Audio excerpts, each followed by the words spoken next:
po sa lahat ng mga mag-aaral at guro. Mabuhay kayong lahat sa programang Hamon at Pag-asa sa Edukasyon. Ang inyong lingguang komentaryo tungkol sa mga issue at oportunidad sa aming sistema ng edukasyon. Ako po si Trixie, kasama ang aking siyam na kasamahan. Kami ang TNH Patrol! 300 ng pamilya na nawalan tahanan pagkatapos sumiklab ang sunog ng Sampaloc, Maynila. Isang security guard, pinaalis ang Sampaguita girl sa harap ng mall.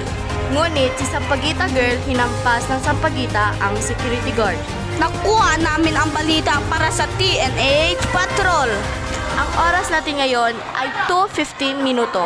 Makalipas ang alauna ng tanghali. Ang tanghali tumawini ngayon ay Enero ng ika-22. Ako si Trixie Pascua. At ako naman si Princess Buela. Kami ang magbabalita para sa katotohanan. Para sa mamamayan. Para sa nagkakaisang TNH Patrol. Sa pagbubukas ng bagong taon, pasukan muli nating kinakaharap ang mga hamon sa edukasyon, kakulungan ng silid-aralan, kakulungan ng mga guro, at ang patuloy na pagtaas ng gastusin sa pag-aaral. Tapos sa mga hamon ay ang digital divide. Hindi lahat ng mag-aaral ay may access internet at gadgets na kailangan para sa online learning. Paano natin masisiguro na lahat ay may pantay na oportunidad? At syempre, hindi natin dapat kalimutan ang mental health ng ating mga mag-aaral. Ang pressure ng pag-aaral, ang takot sa pagbagsak, at ang mga problema sa pamilya ay nakakaapekto sa kanilang pag-aaral. Sa kabila ng mga hamon, marami pa rin pag-asa.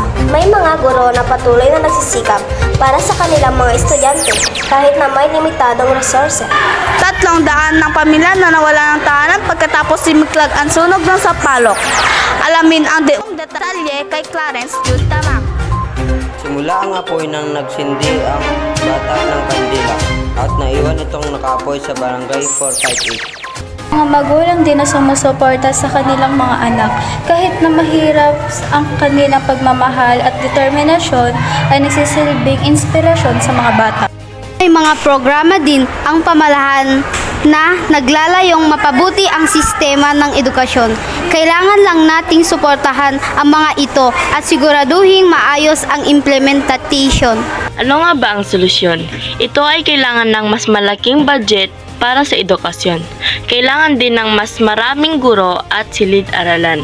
Doon na nagtatapos ang aming panradyong balita.